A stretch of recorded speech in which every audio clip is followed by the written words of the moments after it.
Maxime Le Forestier, l'un des artistes les plus célèbres de la musique française, avec des chansons intemporelles comme San Francisco, Mon frère, Le pénitencier et Comme un arbre, a marqué profondément les amateurs de musique.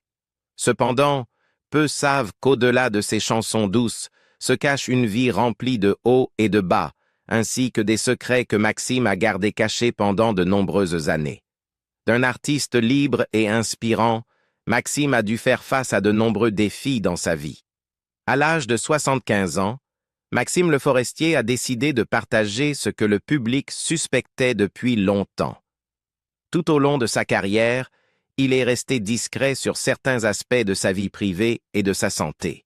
Mais aujourd'hui, il a choisi de se confier et de révéler des histoires qu'il n'avait jamais partagées auparavant. Explorons les expériences et les émotions de Maxime, ainsi que les raisons qui l'ont conduit à dévoiler publiquement les secrets de sa vie. Les années d'enfance et le début d'une passion pour la musique. Maxime Le Forestier est né à Paris en 1949 dans une famille intellectuelle. Ses parents, un enseignant et une infirmière, ont divorcé lorsqu'il était très jeune. Cet événement a laissé une profonde empreinte sur l'âme de Maxime, et c'est peut-être cette expérience qui l'a poussé à se tourner vers la musique comme un moyen d'exprimer ses émotions refoulées. Cependant, cela ne signifie pas que l'enfance de Maxime manquait d'amour, car il a grandi dans un environnement bienveillant, rempli d'affection de la part de sa mère et de ses grands-parents. Bien qu'il ait grandi dans une famille intellectuelle, Maxime n'a pas suivi le chemin académique que sa famille espérait pour lui. Au lieu de cela, il s'est passionné pour la musique dès son plus jeune âge et a commencé sa carrière artistique très tôt. À travers des années de défis et d'autodidaxie, il a exploré la musique à travers différents genres, de la musique folklorique française aux chansons d'artistes célèbres comme Georges Brassens. Brassens, en particulier, est devenu le mentor spirituel de Maxime, l'inspirant tout au long de sa carrière musicale. Maxime n'était pas seulement un amoureux de la musique, mais aussi profondément passionné par l'écriture de chansons. Ses chansons ont toujours porté une forte empreinte personnelle, reflétant ses pensées et ses émotions. San Francisco, l'une de ses chansons les plus célèbres, est un exemple parfait de la manière dont Maxime parvient à transmettre des émotions profondes à travers chaque parole. L'histoire des sœurs de Maxime Le Forestier. Tout au long de sa carrière, Maxime Le Forestier a toujours parlé avec affection de ses deux sœurs, qui ont été à ses côtés à travers de nombreuses épreuves de la vie et dans son parcours musical. Parmi ces histoires, celle de sa sœur aînée, Anne, est peut-être le souvenir le plus profond et le plus douloureux que Maxime n'oubliera jamais.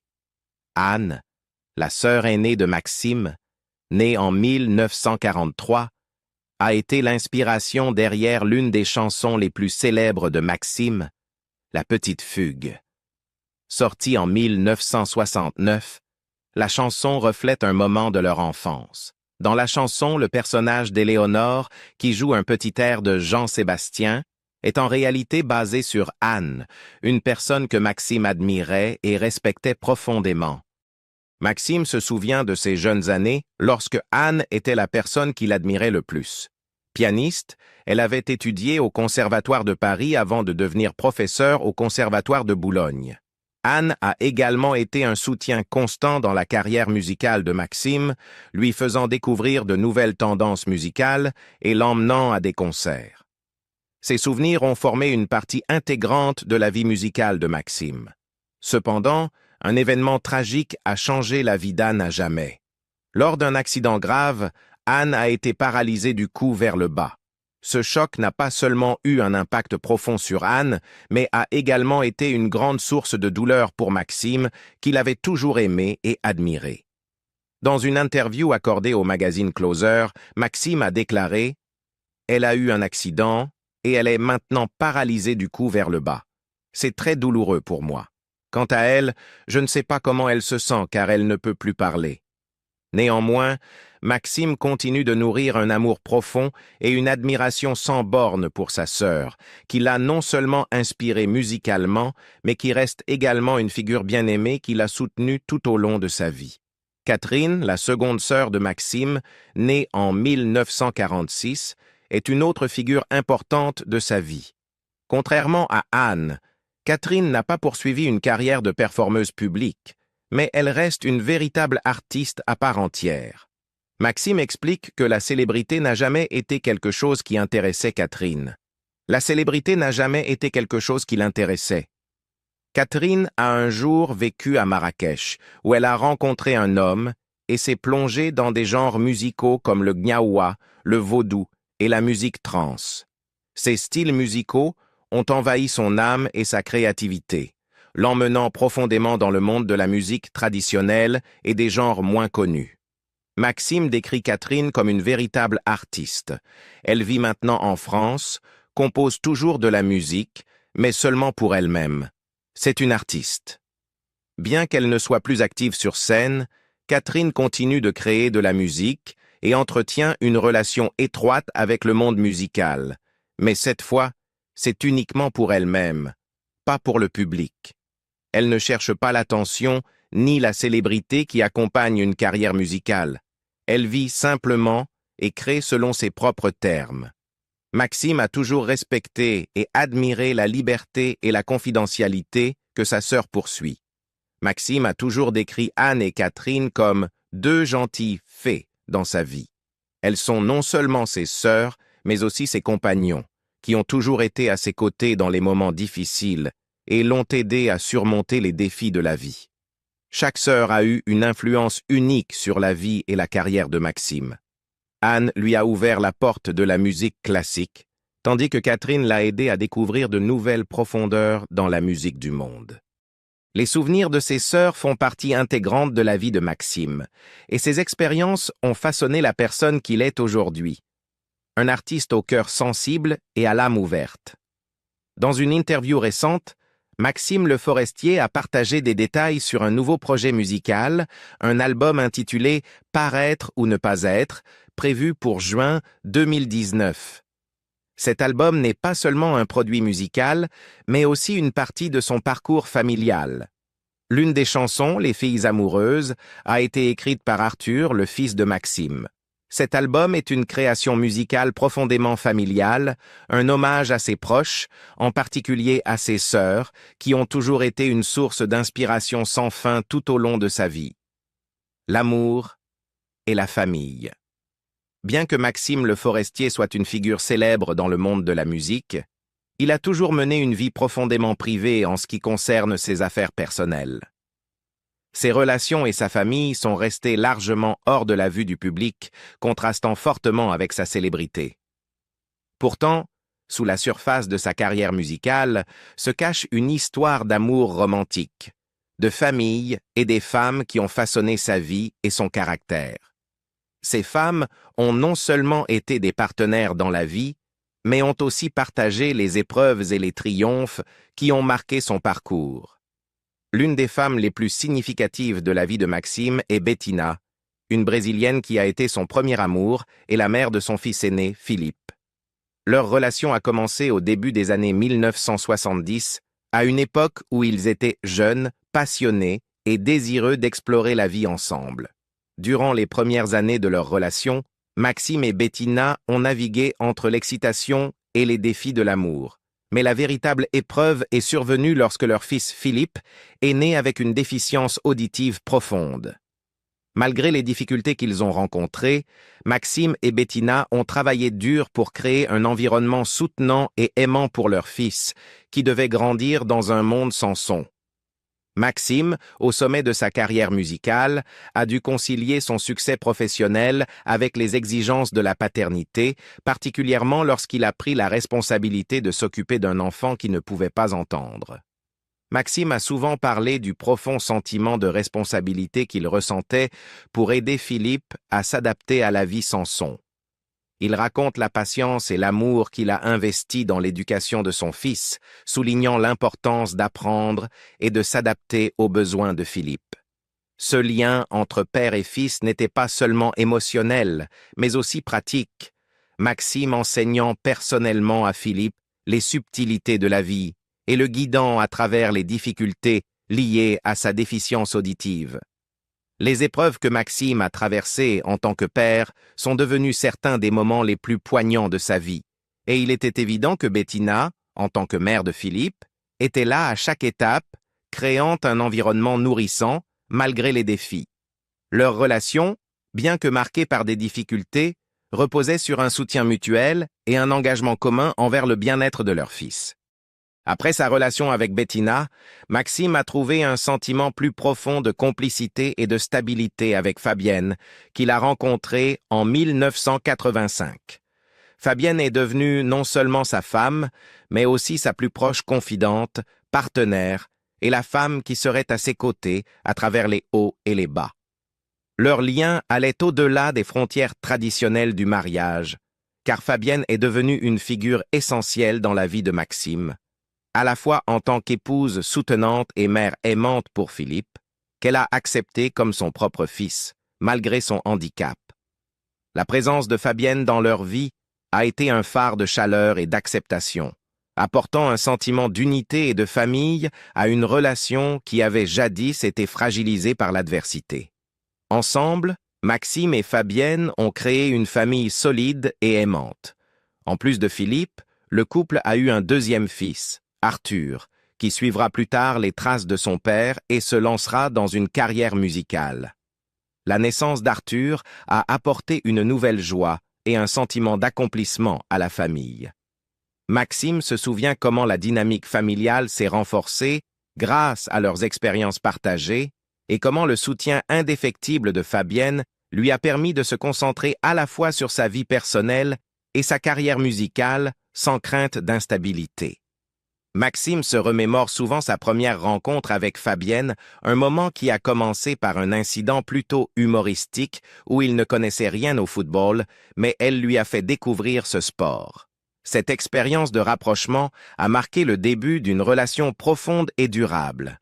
Au fil des années, Maxime et Fabienne se sont rapprochés, se soutenant mutuellement à travers les moments tranquilles de la vie domestique et le chaos qui accompagnait souvent la célébrité croissante de Maxime. Leur relation reposait sur une base de confiance, de compréhension et d'engagement commun envers leurs enfants. La capacité de Fabienne à créer un foyer aimant et soutenant pour Philippe et Arthur, malgré les défis, a joué un rôle crucial dans le sentiment de stabilité de Maxime, et elle est rapidement devenue l'encre qui l'a aidé à traverser les tempêtes personnelles et professionnelles.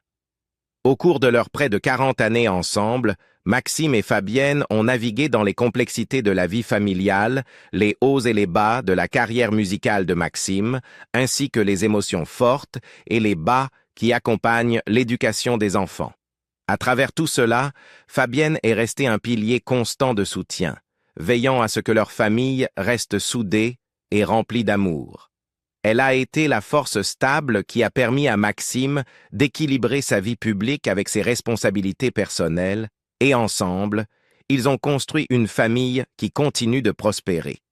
Son rôle dans sa vie, bien souvent en coulisses, a été indispensable. De San Francisco aux chansons légendaires. Maxime Le Forestier n'est pas seulement un chanteur. Il est un auteur-compositeur talentueux dont les œuvres ont laissé une empreinte profonde dans le monde de la musique. Ses chansons sont connues pour leur touche personnelle, reflétant des réflexions profondes sur la vie, l'amour et les problèmes sociaux. Sa carrière a été un voyage d'exploration musicale, mêlant des paroles poétiques à des mélodies inoubliables, faisant de lui l'une des figures les plus respectées de la musique française. L'un des moments clés de la carrière de Maxime est survenu en 1971 avec la sortie de sa chanson San Francisco. Ce morceau marqua le début de sa montée en popularité et devint un symbole emblématique de la musique française. Avec sa mélodie entraînante et ses paroles évocatrices, San Francisco ne se contenta pas d'introduire Maxime au monde, mais séduisit aussi les auditeurs par son esprit vibrant et ses réflexions sur la liberté personnelle. Le succès de la chanson a cimenté sa place dans l'industrie musicale, et elle reste l'un de ses morceaux les plus aimés. En plus de San Francisco, Maxime Le Forestier a produit de nombreux autres succès qui sont devenus des classiques de la scène musicale française. Des chansons comme Le Pénitencier, Mon frère et Comme un arbre sont considérées comme des classiques intemporels, résonnant profondément avec les fans à travers les générations. Le Pénitencier, par exemple, raconte l'histoire émotionnelle d'un prisonnier, attirant l'attention sur les questions de justice et de liberté, des thèmes centraux dans l'œuvre de Maxime. Mon frère, un hommage poignant à la fraternité et à la solidarité, montre sa capacité à créer des récits profondément émouvants et relatables. Pendant ce temps, Comme un arbre illustre sa connexion avec la nature et la réflexion personnelle, démontrant l'étendue de sa polyvalence artistique.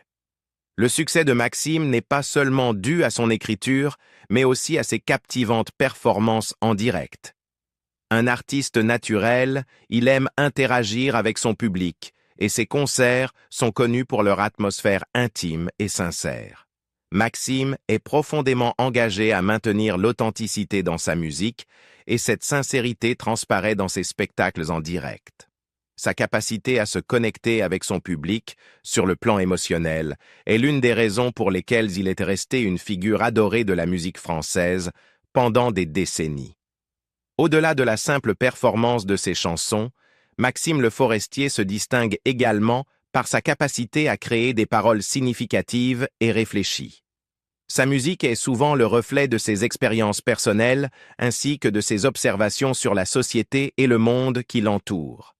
Que ce soit à travers les vers introspectifs de San Francisco, les thèmes sociaux de Le Pénitencier ou l'amour familial exprimé dans Mon frère, les paroles de Maxime ont une profondeur indéniable qui résonne avec les auditeurs. De plus, la musique de Maxime transcende les générations. Ses chansons sont restées pertinentes au fil des ans parce qu'elles abordent des thèmes universels d'émotions humaines, de relations et de défis sociétaux. Bon nombre de ces morceaux sont des hymnes d'espoir, de solidarité et de résilience, des valeurs qui continuent d'inspirer les gens aujourd'hui. Le travail de Maxime n'a pas seulement influencé l'industrie musicale, mais a aussi eu un impact sur le paysage culturel plus large, faisant de lui une figure importante de l'histoire musicale française. Tout au long de sa carrière, Maxime a continué à évoluer en tant qu'artiste.